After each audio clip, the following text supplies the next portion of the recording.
It is so important to find time to reflect at the moment, and I know how difficult it can be to find that time. But we are here with this opportunity to gather together and remember, pay our respects to those we have lost and support one another. I am pleased that you have been able to join us today. We are here on the 11th of March to mark a year since the World Health Organization declared a global pandemic. A year since COVID-19 entered the public consciousness and impacted on us in ways we couldn't have imagined.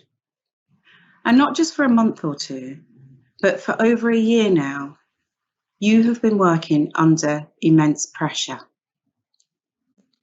This is an unprecedented challenge, unlike anything our generation have worked through before. And I've heard from you about the toll it has taken on each and every one of you, both personally and professionally. Many of you feel exhausted and anxious because of what you've been working through. The relentless pressure, that is unsustainable. You've worked on the front line throughout the pandemic at enormous personal risk. And sadly, too many of our colleagues have paid the ultimate price and lost their lives. I want you to know that I hear your anxieties and concerns, and I carry them with me. Many of you have said you want to leave nursing, a profession you love, because you feel overworked, underpaid, and undervalued. It is a terrible position to find yourself in, but you carry on. And you carry on because of your dedication to nursing, to your colleagues, and to those you care for. I've always been proud to be a nurse, but I have never felt more pride in our profession than this year and last year. We have been pushed to the limit, but COVID-19 has brought out the best in us.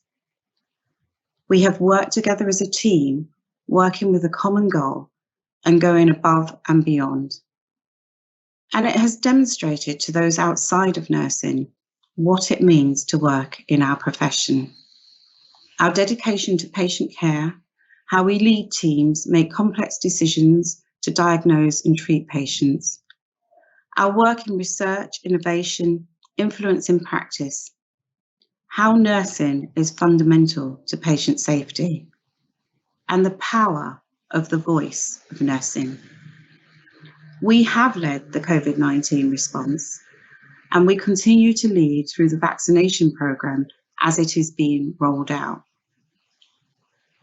Whether we've been working directly in the front line with COVID-19 positive patients, or whether we continue to deliver health and care services in communities or care homes across the country, nursing staff in every setting and every role in every corner of the UK have played a leading role in the response to this pandemic.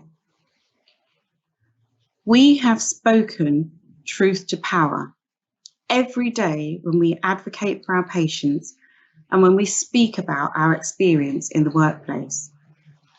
And we will continue to lead because this is what nursing is and does.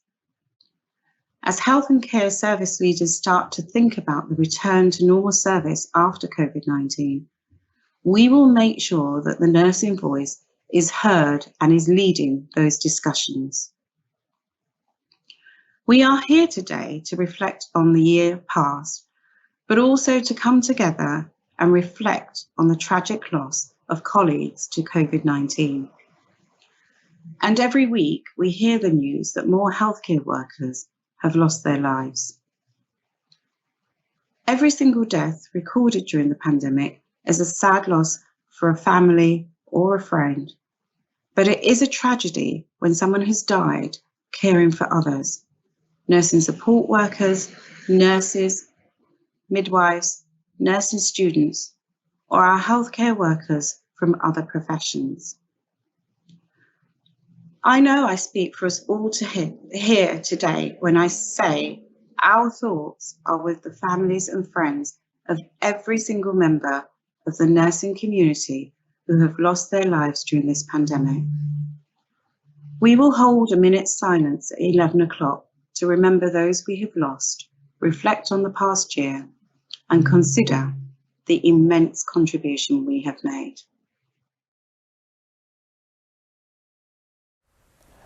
So just getting from work, and I'm actually really tired. That was a really long day.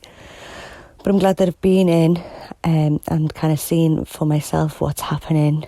And it was calming in a way. It was kind of nice to be away from the hysteria that's going on in the world at the minute, and people kind of stockpiling for an apocalypse. When in work, we're just kind of getting on with it and kind of gritting our teeth and being calm. Maybe it is the calm before the storm, and we know what's coming, but I felt that it was more sensible area in work, and the people are being a little bit more sensible. People are still frightened, and I understand that, but I feel a little bit more calm than I did this morning. I've had a really tough day today.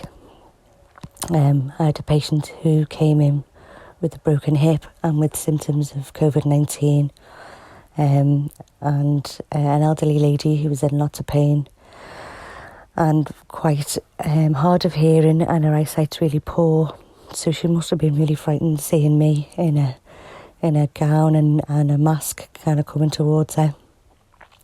Obviously visiting hours are restricted so that we can limit the amount of people coming into the hospital, and I totally appreciate that, but I just really felt for this little old lady. She was really frightened, and I just wanted to squeeze her. Which probably wouldn't have been appreciated because she got a broken hip. So yesterday I made the decision to move out of my house with my mum and dad and sister and my son in order to keep them safe. So I have spent the morning unpacking at my other sister's house, who is also a nurse. So we will be living together for the foreseeable future. And I have left my family behind so that they can be safe and away from infection. And I am utterly heartbroken.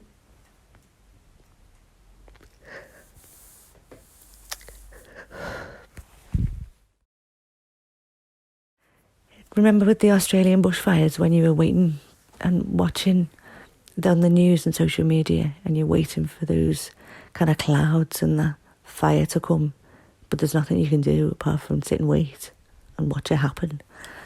That's kind of how I feel at the minute. This is going to hit. It's going to be really scary, and we're going to be really, really busy with lots of poorly people, and there's nothing that we can do to kind of stop it at the minute. We're just waiting, and it's really weird. It's a bit frightening, really.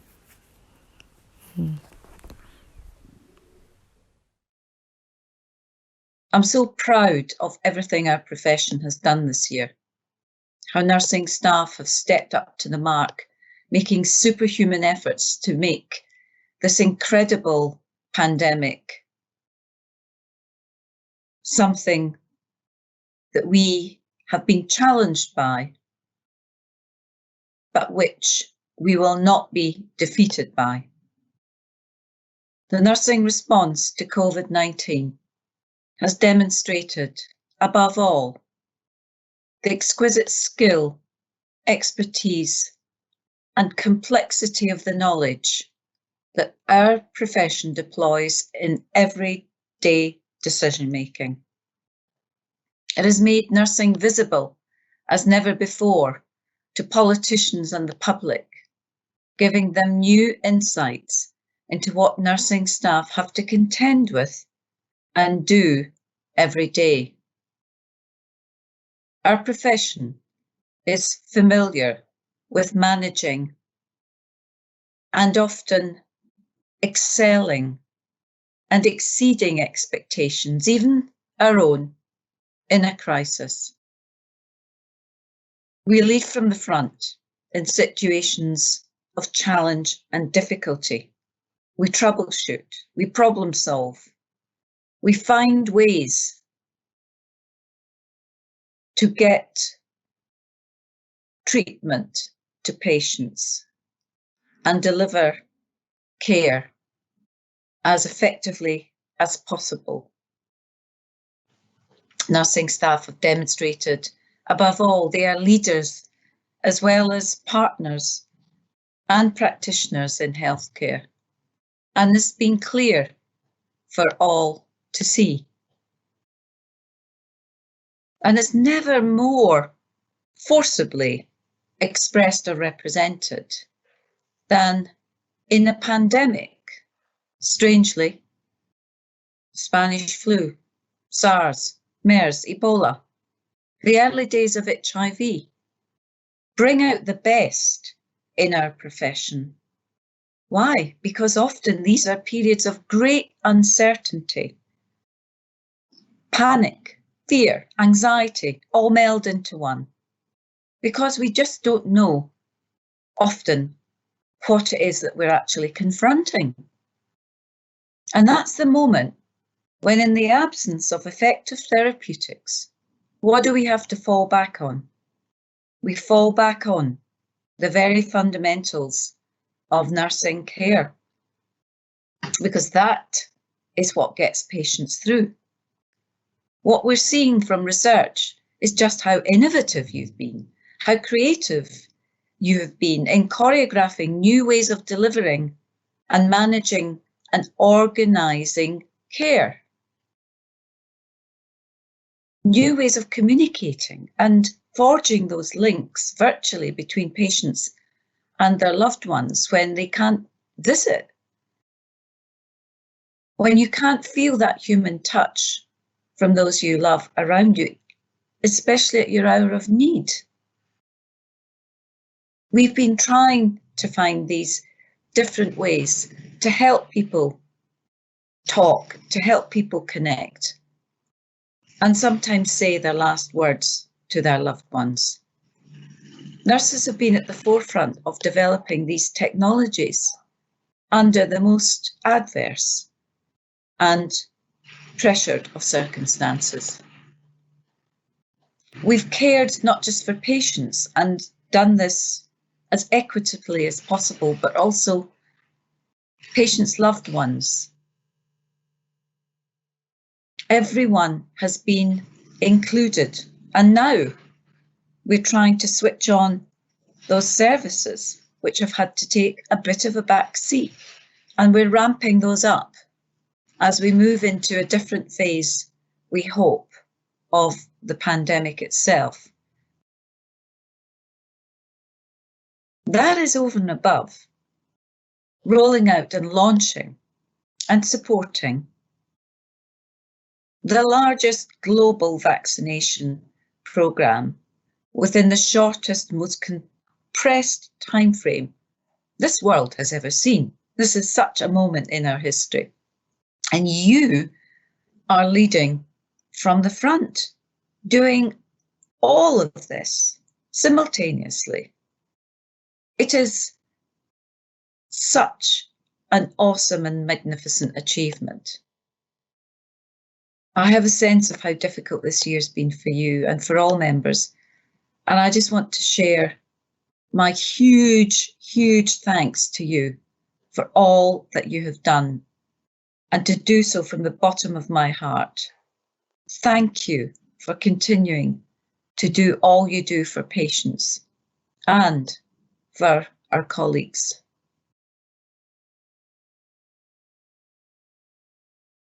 You have to relearn the levels of communication that you use. And I don't think you realise that how much of your non-verbal cues that you're looking at and how much we rely on facial expressions. And it's not until that's taken away from you that you realise how difficult that is, especially with my some of my mature patients who have difficulty hearing. They rely on looking at your mouth to interpret what you're saying. And then once you take that away, you've taken away a massive proportion of somebody's face and then ability to communicate. So I find that really difficult. But anyway, we just have to get on with it. It's the best way and it's the safest thing. But it's something that I kind of not really thought about before. woken up to the news this morning that a nurse in Liverpool has died. And there's just no words, is there? One of our nursing family has gone. That's really sad. My heart breaks for their family and friends and their colleagues. And I don't know what to say, really. So sad, so awful. And it's all creeping a lot closer to home. Oh, God bless her. Oh, God bless her.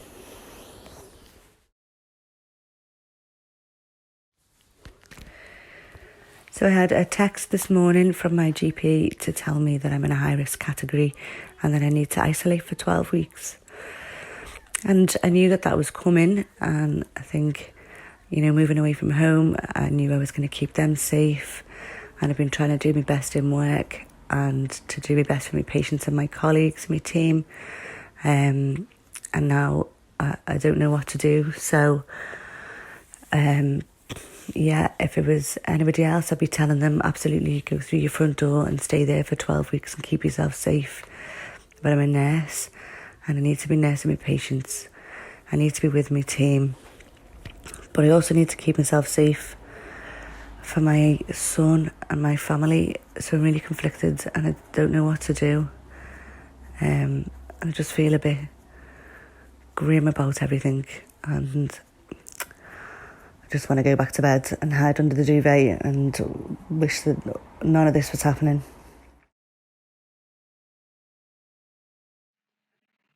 This year has been more of a challenge than any of us could ever have imagined. It's taken a huge toll on us, both personally and professionally.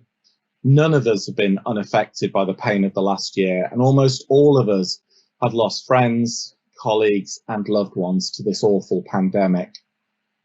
And before reflecting on that, I wanted to assure you that the RCN is here for you through these tough times. The staff and the elected members are doing all that we can to support members and the wider nursing family. We've been working hard to provide you with the best evidence to support your practice and deliver vital professional resources to support your work with COVID and get the vaccination programme rolled out. We've been consistent in our demands for all of you to have access to credible and safe PPE, and we've supported your refusal to treat if you don't have access to the PPE you need. We've supported you during redeployments, and we've provided you with the tools and guidance on how to raise concerns with your employer. And we've raised concerns on your behalf at every level with employers, with governments on a number of issues, including increasing patient to nurse ratios in intensive care units. And we've continued to lead work that's so important to you and our profession, such as pay and safe staffing in the NHS and in the independent sector. We've kept the impact of staffing shortages very high on the agenda and in the public through the media. And we've raised this specifically during the pandemic, as the impact of nursing shortages has been so keenly felt. And we will continue to influence and lobby government through our UK Staffing for Safe and Effective Care campaign.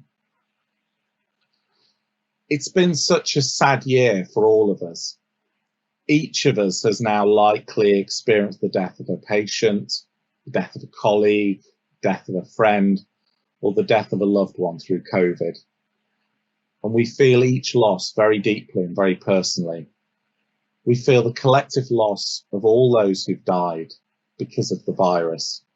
Over 800 healthcare workers have died in the last year. And every single one of those deaths leaves a family broken, leaves a team shattered, and leaves loved ones and family members to their own individual grief. I can't really get my head around 800 deaths. It's just too big a number. And so I wanted to talk about one of my friends and a dear member of the RCN family who lost their life this year, Brian Wilson. Many of you will know Brian, particularly those of you who are active in Wales. But I first met Brian 38 years ago because, strangely enough, he was the father of one of my best friends at school. And I remember his surprise bumping into me at his my first RCN Congress. He'd been going for years. He didn't know I was going into nursing. And since then, I've been to 27 congresses, and every congress, one of the highlights for me will be catching up with Brian over a coffee or a glass of wine. He'd let me know how Bridget and Ian were doing, and we'd have a really good catch up. And as well as being a passionate advocate of nursing, and he was a very regular speaker at Congress, he was one of those really kind, gentle people who would help and support anyone who needed it. And many of his acts of kindness and support were done very, very quietly with no fanfare, and were only ever known to a handful of RCN members. But over the years, there were hundreds and hundreds of members who'd been helped and supported by Brian, often in very quiet ways. And for years, he'd been gently lobbying me about reintroducing lifetime membership for members, so that we could give free membership to people who've given a lifetime of service to the RCN. And when we voted this through at council only a few months ago, I was really looking forward to telling Brian in person at the next Congress. It was one of the things I was most looking forward to when we all finally get back together. And it's unbearably sad to know that I won't ever be able to do that. And we won't be able to share a laugh or a smile again. And I know there'll be times where it feels like we're struggling with the weight of all of this loss alone. And I wanted you to know that your council and everyone here at the RCN is behind you. Our staff are behind you. Our elected representatives are behind you. The whole RCN is behind you. And we're with you through this terrible, terrible crisis. And we'll continue to be your voice and support you through the difficult times ahead. And I'd like to finish by offering my own personal thanks to every single RCN member and every member of the nursing community for your resilience, for your commitment, for your continued support for each other, and particularly for the care that you're providing. I very much hope that you can find some support and some comfort in our event today. Thank you for joining us. Hello everyone, I'm Richard Jones and I am the chair of the RCN Wales board and I am a nurse. I wish that I was greeting you as the new chair of the RCN Wales board under better circumstances, but it is so important that we honour our colleagues who have sadly passed away. Every nurse and healthcare support worker who died was somebody's partner, mother, father, daughter, son, niece, nephew, cousin and friend. I wanted to take part in the memorial today because I wanted to express my condolences to the family, friends and colleagues of those we have lost to COVID-19 in the past year. But I also want to thank each one of our members who have continued to deliver a high standard of patient care. Our colleagues who work in infection control and prevention, mental health, emergency care, intensive care, the community and social care have carried on through enormous challenges, but this list is by no means exhaustive. I know that all of you, in all the areas where you have worked, have stepped up and given 150% over the past year. I cannot imagine going into work day after day knowing that you may be at risk, but you all continue to give your very best. That is a true passion and dedication to nursing. The people of Wales are very fortunate to have your commitment and perseverance. I am very proud to be a part of the nursing community. Thank you for all that you have done and continue to do. Please look after yourselves. Bore da, and diolch yn fawr iawn for joining us here today with RCN Wales. I greet you all today with a heavy heart And many of us will remember welcoming in 2020 with the usual fanfare, and for us looking forward to the International Year of the Nurse and Midwife. And at that point, none of us were anticipating or could have predicted the impact of the coronavirus on all of our lives. So today is a milestone that none of us thought we would ever reach. From the very start of this pandemic, nursing leadership across the board has been at the forefront of supporting and caring for patients in this pandemic. The nursing community has heeded the call and has stepped up in extraordinary ways to deal with this health crisis. Our members have been unstinting in their dedication and professionalism to care for the health and well-being of the population of Wales. Nurses have come out of retirement to rejoin the workforce. Our students have interrupted their studies and joined the workforce. And our members have been redeployed from various clinical settings to support frontline battle against the COVID-19 virus. Our members who worked in schools found themselves on the front line in wards and in ITUs. Our members who worked for health visiting have carried on making sure that families have stayed safe during this pandemic.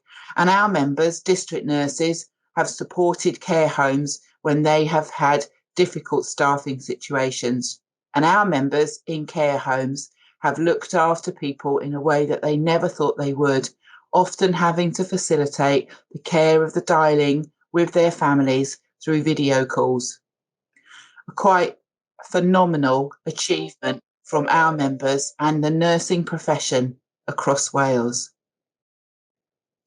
The severity of the coronavirus really hit home to me when the first nurse lost their life. I can still remember it. It was back in April. And that tragic news filled my heart with a real sadness, and that of every nurse and healthcare support worker working here in Wales. And unfortunately, there wasn't just one that we've lost. Each subsequent death has had a piercing reminder of how deadly this virus can be and how exposed our members can be in the work that they do and the risk that they have put themselves in front of in order to carry on their jobs. Our colleagues who have passed away were dedicated and committed to the nursing profession. Often they were working away from their families to ensure that they could do their duties. And in their death, their memory will continue to inspire and motivate each of us every day. And of course, we give our sincere condolences to their friends, families and colleagues. Thank you for coming to join us here at RCN Wales today to spend some time in memory and in reflection of the difficulties the nursing profession has faced during the COVID-19 pandemic.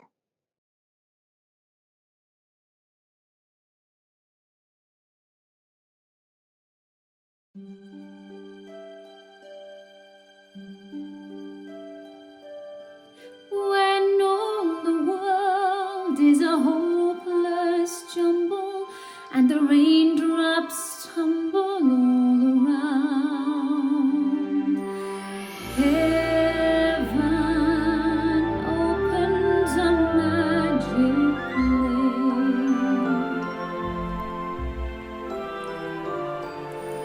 way.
This job is an honour.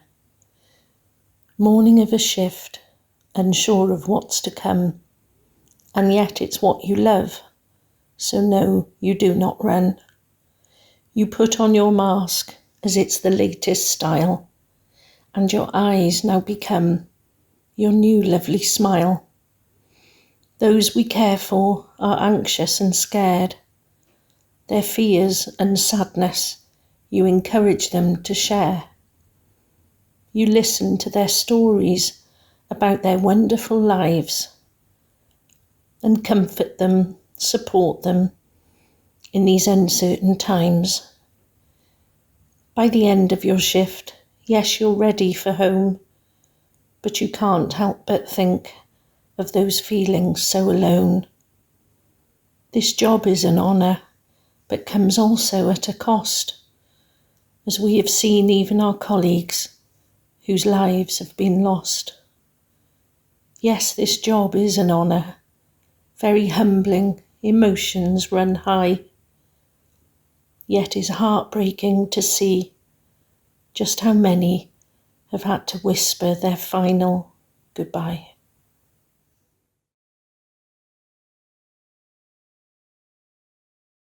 I'm Alison Mager, Specialist Nurse Practitioner in District Nursing in Wales. In March last year, I had COVID and was really quite ill. Luckily for me, when I went to A&E, the nurses there looked after me. Overnight, and I was able to return home and recover at home. It was very, very frightening. It was even more frightening to see on the news that all the nurses in Wales, UK, and international were fighting this, and some of them were losing the battle with COVID themselves and eventually passed away. Today, we're here to honour the memory of all those nurses who have passed away in COVID. Nurses working on the front line are devastated at the loss of their colleagues and their friends in nursing, whether they're in the hospitals, whether they're in community, the private sector, the independent sector, charity, voluntary. Nurses everywhere have pulled together to try and work to help our patients and beat COVID. All the nurses out there at the moment know somebody that has passed away or has died, whether it be a patient, a family member, or a nurse. So today, I'm thinking with grief and with sympathy for those who have gone, of all the nurses that we have lost to COVID in 2020 and 2021.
Ladies and gentlemen, I cannot help feeling that this opportunity to speak to you all as nurses throughout this country could only be a hopelessly inadequate attempt to thank you more than I and so many others can ever say for your truly remarkable achievements during what can only be described as this interminable and most dreadful pandemic.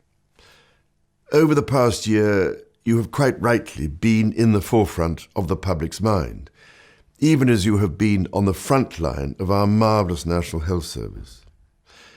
Not for nothing have you been described as the heroines and heroes of the hour. And I suspect that it is not widely understood, for instance, that many nurses have had to step outside their normal roles into completely unfamiliar settings in order to help deal with this pandemic. Not only ward and outpatient nurses going into critical care, but also paediatric nurses looking after adult COVID patients. Of course, the same is true for the whole NHS team, where consultant surgeons have been finding themselves working as healthcare assistants in critical care, pharmacists starting work at 0400 to prepare vaccines, and physiotherapists working as ward nurses. In more ways than one, so many different healthcare professions have been responding heroically to the unprecedented demands. Above all, I know you have gone far, far beyond the call of duty, and for much longer than would have been thought possible. In so doing, you have been an immense credit to the nursing profession and an unforgettable inspiration to our country as a whole, particularly as I am only too aware that you have had to face the kind of soul-destroying traumas and challenges that most of us can hardly imagine. As a result, the toll on your reserves of inner strength and your physical and mental endurance must be more draining and often heartbreaking than those of us outside the health service can ever comprehend. This is why, as we approach a year since the start of this long and unbearably grueling campaign, I just wanted to take a moment to say how very special you are, how lucky we are to have you, and how deeply appreciated is the work you do. Your vital, utterly selfless contribution in saving lives and providing the highest standards of care and compassion should never be taken for granted. I've heard innumerable, profoundly moving stories of nurses responding with dedication and commitment under the most impossible of relentless circumstances right across the health service, from treating very sick patients in specialist hospital units to providing care and advice as district nurses, as health visitors, midwives, school nurses, and as GP practice nurses. Many of you, I realise, are extending yourselves still further with your involvement in the vaccine programme, which requires ever more hours of your time and ever more skills, patience, and what must seem at times to be the last remnants of human capacity to explain why vaccination is so necessary. The COVID virus is a formidable adversary, but due to your extraordinary efforts, it has more than met its match. Every day you have gone the extra mile to prevent illness, to relieve pain and suffering, to provide advice, care, and human kindness where they are most needed. Your work has been totally invaluable. The debt, therefore, we owe you all is quite simply incalculable. And on behalf of all those whom you have helped, and those whom you will help in future, thank you for everything you mean to us. We have now come to the end of our event. Thank you for joining us and taking time to reflect on the past 12 months. I would now like to invite you to join me in a minute's silence to remember the members of the nursing community we have lost to COVID-19. Thank you.